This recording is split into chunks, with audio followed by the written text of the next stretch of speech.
More breaking news that we're getting in this time from Karnataka. Now, there's revolt brewing within the Karnataka Congress government after the caste census was tabled. And Shamanur Shivshankarappa, who is the national president of the Akhil Bharata Vaishyavya Lingayat Mahasabha and who's also a Congress MLA, has said that if the Siddaramaiah government takes any such decision, it will be a setback for them. Because in the state, Lingayats come first and Vocaligas come second. This is the latest that we are picking up days after the Siddaramaiah government tabled the caste census report in the assembly.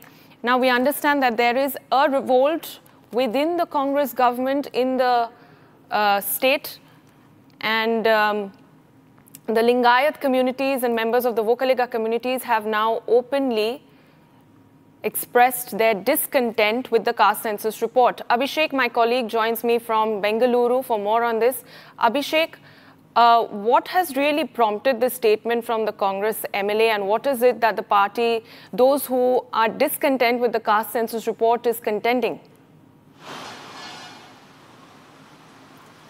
Well, Ayona, it is very clear that from the statement made by Shamanur Shivshankarappa, who is the senior most MLA in the Congress party and also who is the national president of All India Veerashaiva Mahasabha, it is clear that the government census report has not been contentful to the Veerashaiva and the Vocaliga community in the state of Karnataka.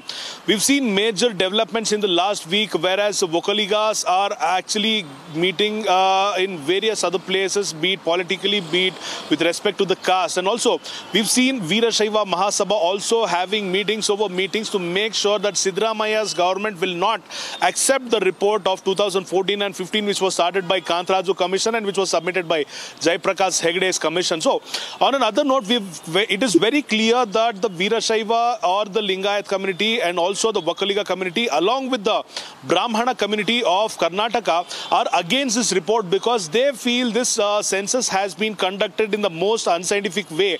And also, they haven't considered the COVID deaths which happened during 2019 and 2020. So, this is as one of the reasons as to why Shamanur Shivshankarappa has very clearly mentioned in the statement that Lingayat being the #1 community in Karnataka, Vocaliga being the second highest population in Karnataka, the Karnataka government cannot take into consideration without giving a heed to these communities is what Shamanur Shivshankarappa's statement meant, and this might be a direct warning to CM Siddaramaiah to not go with the report. Ayona. Yes. All right, Abhishek, thank you so much for those details. Viewers, that's the story that we are tracking very closely from Karnataka.